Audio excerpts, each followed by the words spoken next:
수험생 여러분 안녕하십니까? 부동산학개론의 김하선입니다. 자, 이번 주에도 간략하게 OX 문제로 배웠던 내용 정리하도록 하겠습니다. 자, 1번을 보시면요. 부동산학은 복잡한 현대의 부동산 문제를 해결하기 위하여 학제적 접근을 취하는 전문적인 학문 영역으로 등장하였으며 토지와 건물을 대상으로 탐구한다는 점에서 물리학이나 지구과학과 같은 순수과학이라고 할 수 있다. 정확히 틀렸군요. 왜? 순수과학이 아니기 때문에 이 문장은 틀렸습니다.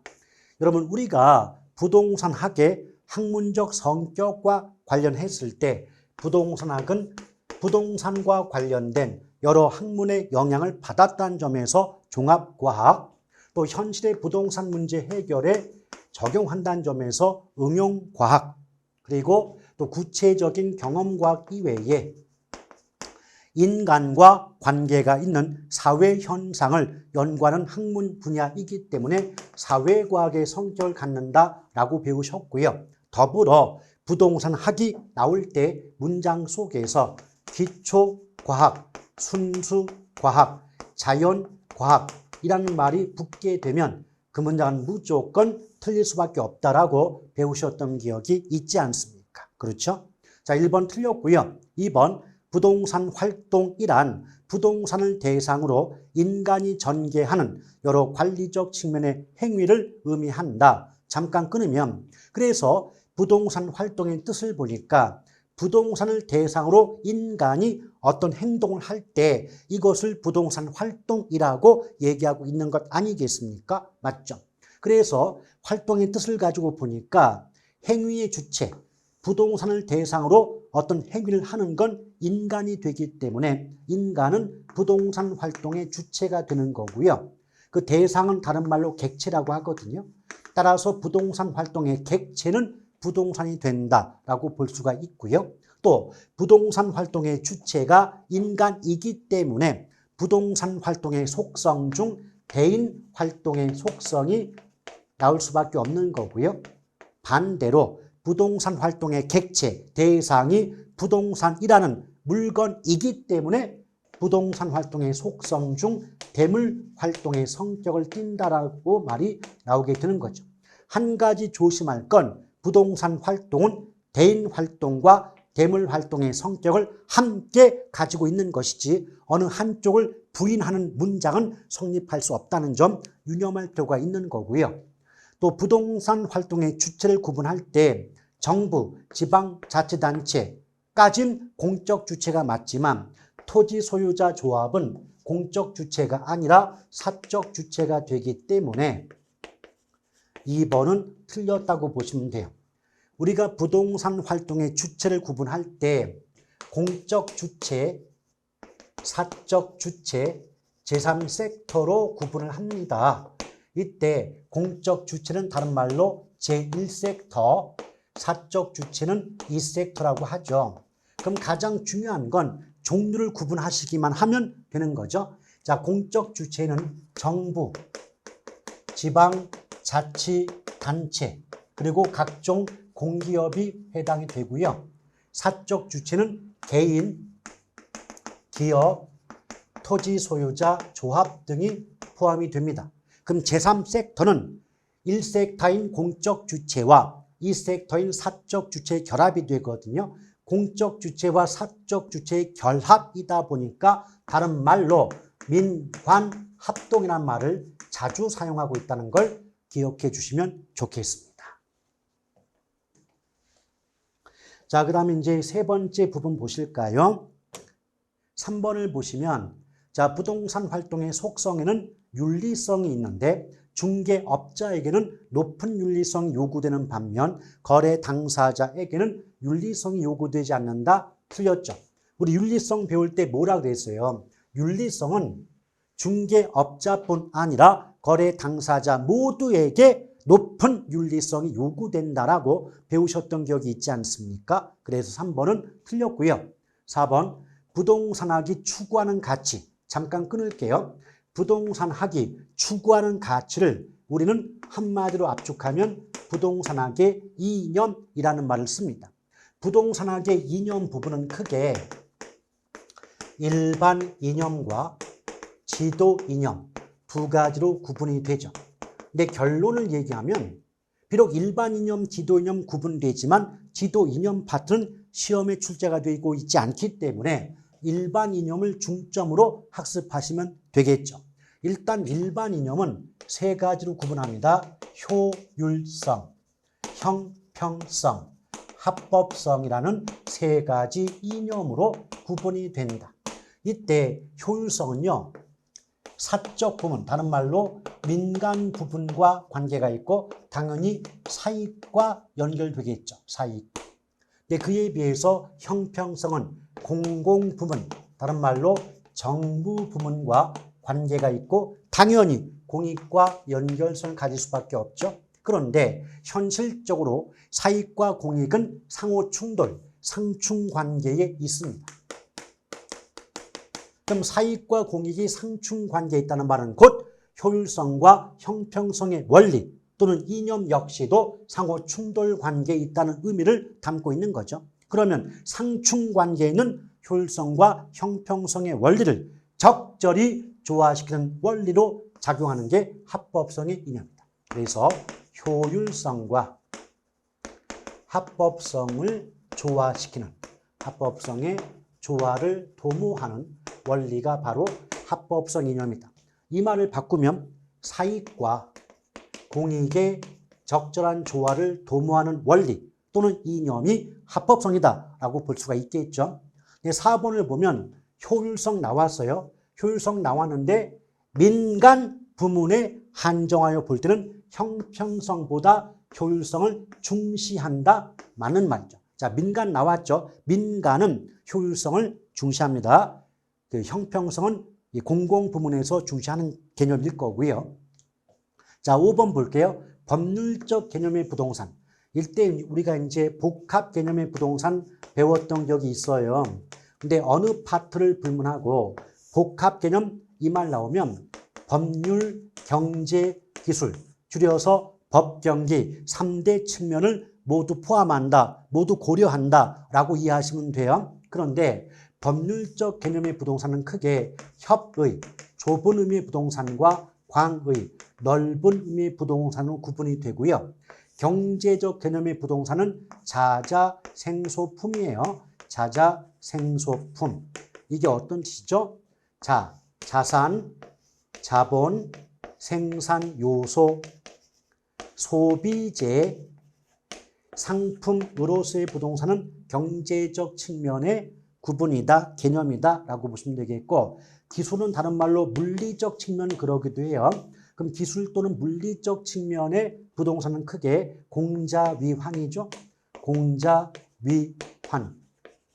그래서 공간으로서의 부동산, 자연, 위치, 환경으로서의 부동산은 기술적 개념의 부동산에 포함이 된다라고 간략하게 기억하시면 되겠네요.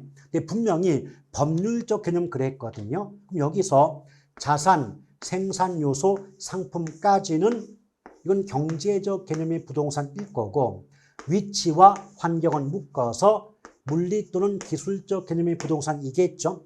그러므로 완벽히 틀린 문장이 되기 때문에 X라고 보시면 되겠고, 6번 협의, 좁은 의미의 부동산이란 민법상 부동산으로서 토지 및 그 정착물을 말한다. 이것은 민법 제99조 1항의 규정이 되기 때문에 뭐 설명할 건덕지도 없어요. 옳은 표현이죠. 자, 이제 7번 볼게요. 경작 수확물과 임차자가 설치한 임차자 정착물 그랬습니다. 자, 경작 수확물 나왔고 임차자 정착물 나왔죠. 얘네들을 정착물로 취급한다? 틀렸죠, 여러분. 왜냐? 우리가 정착물의 뜻을 배우실 때 정착물은 토지 등에 부착이 돼요. 부착이 돼서 지속적으로, 즉 계속적으로 사용됨이 타당하다고 인정되는 물건이 정착물이에요. 그런데 두 가지 조심하세요. 첫째, 일단 토지 등에 붙어 있을 때, 부착이 되어 있을 때 정착물인 거예요. 그럼 그 말은 결국 뭐냐면 토지로부터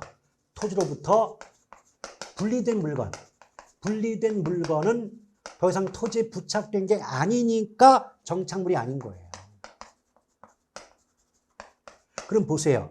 경작물이 있고 경작 수확물이 있다고 비교 좀 해볼까요?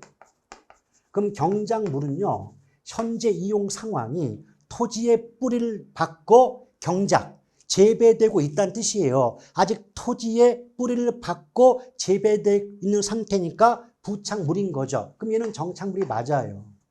근데 경작 수확물이 뭐예요? 자, 경작 수확물은 재배된 그 배추나 뭐 보리나 벼가 수확이 된 거예요. 수확이 됐다는 건 벼를 벼베게 했다. 그럼 벌써 토지로부터 분리가 됐잖아요. 토지로부터 분리가 됐다. 토지에 부착된 상태가 아니잖아. 수확이 됐으니까. 그럼 더 이상 정착물로 볼 수가 없는 거죠. 두 번째는요. 제가 임차자 정착물, 여기서 정착물자가 있지만 임차인 이 말이 들어가 있으면 설치 주체, 어떤 물건을 설치 부착한 주체가 임차인이면 걔는 정착물로 보지 않는다고 하지 않았습니까? 그래서 구체적으로 거래 정착물, 가사 정착물, 농업 정착물을 묶어서 임차자 정착물 그러는데 정착물이라는 말이 붙어 있어도 임차자란 말이 나오면 정착물이 아닌 거예요. 그래서 7번은 틀렸습니다.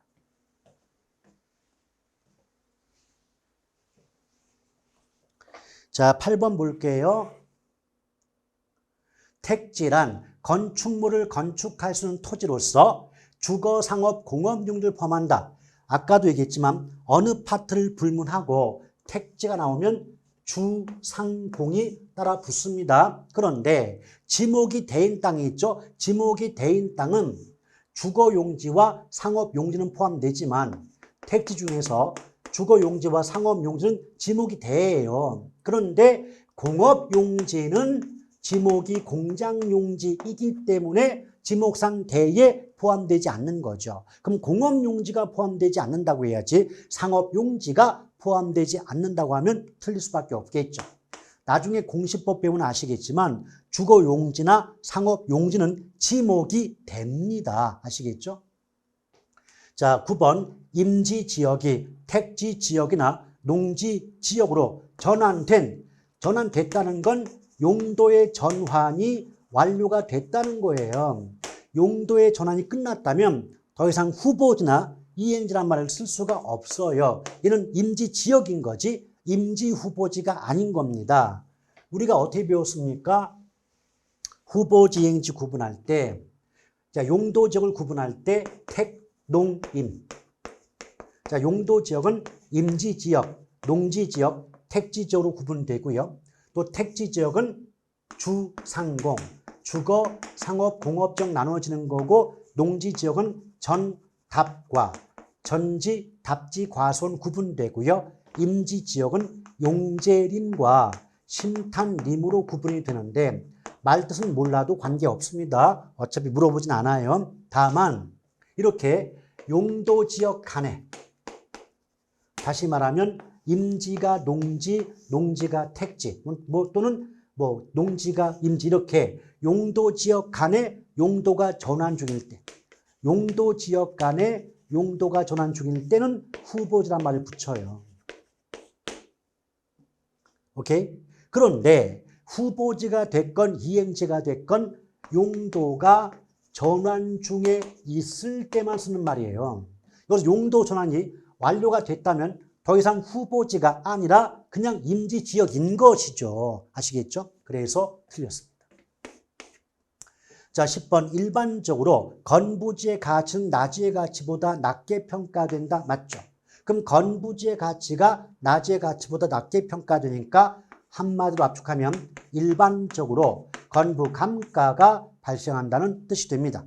근데 한 가지 조심할 건 일반적으로 어떠하다. 이 의미는 반드시 그렇지는 않다. 예외가 있을 수 있다는 뜻이에요. 그럼 대부분은 건부 감가가 발생하지만 예외적으로 건부 증가가 발생하는 경우도 있다는 뜻이에요.